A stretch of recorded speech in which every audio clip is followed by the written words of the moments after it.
Israel middle east में पड़ने वाला एक देश है और इस देश ने जंग का ऐलान कर दिया है। 7 अक्टूबर शनिवार इजराइल पर गाजा पट्टी से हजारों की तादाद में रॉकेट दागे गए।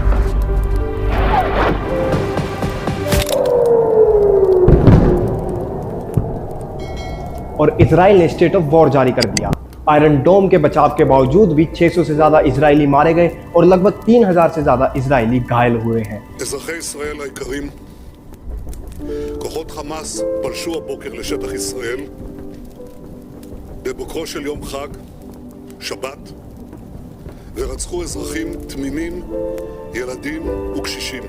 Things are worse than they look on the news. The images that are coming from this situation are too graphic to be shared on. और इस अटैक का नाम रखा गया अल-अक्सा स्टॉर्म।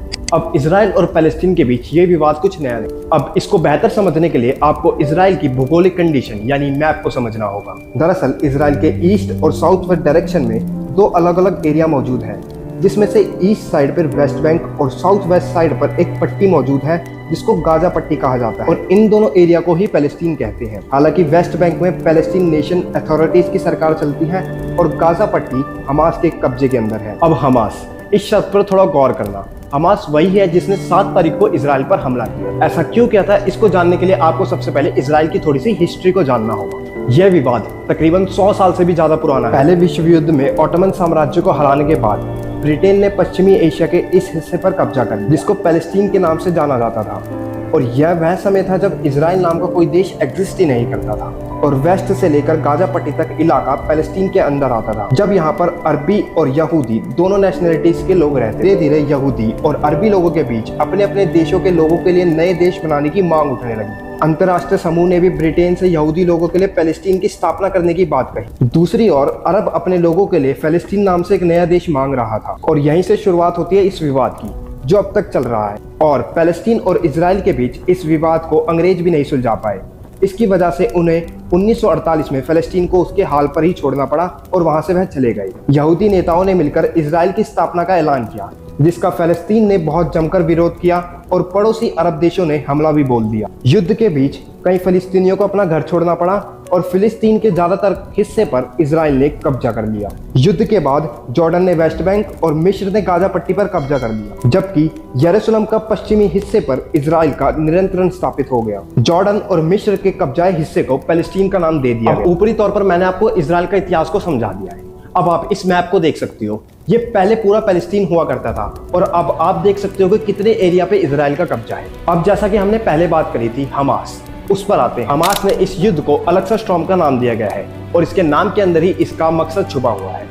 इस साल अप्रैल में रमजान के दौरान इजराइल की राजधानी यरूशलेम में स्थित अल-अक्सा मस्जिद पर इजराइल की पुलिस रॉकेट और ग्रेनेड से अटैक कर देती है, क्योंकि उनको शक था कि मस्जिद के अंदर हमास के समर्थक के लोग छुपे हुए हैं। इजरायली पुलिस ने वहां से 350 से भी ज्यादा लोगों को गिरफ्तार कर लिया, जिसके एक्शन में पैलेस्टीन और हमास दोनों ही समर्थक के लोग इजराइल से बहुत ज्यादा नाराज थे। और अब 6 महीने बाद हमास ने इजराइल पर हमला कर दिया है, एक ऐसे दिन पर जो यहूदियों के लिए काफी ज्यादा पवित्र होता है। हमास की ओर से दावा किया गया है कि अल-अक्सा मस्जिद को अपवित्र करने की वजह से उन्हें यह कदम उठाना पड़ा है। दरअसल जो इजराइल की राजधानी है यरूशलेम, वहां पर अल-अक्सा मस्जिद मौजूद है। अल-अक्सा मस्जिद पैलेस्टीनियों के लिए बहुत ज्यादा पवित्र है और इस्लाम धर्म का तीसरा सबसे ज्यादा पवित्र स्थल भी अल-अक्सा मस्जिद ही है। यह मस्जिद इजराइल के नियंत्रण में आती है। मुसलमान इसे मस्जिद मानते हैं और यहूदी इसे अपना पवित्र स्थल मानते हैं।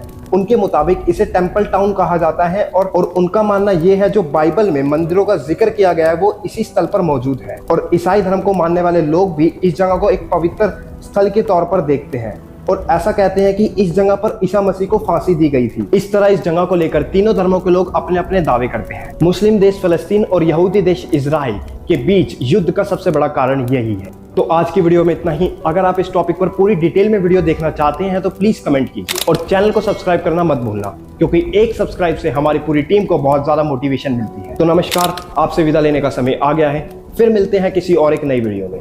जब तक आप चैनल पर मौजूद और भी वीडियोस को देख सकते हैं।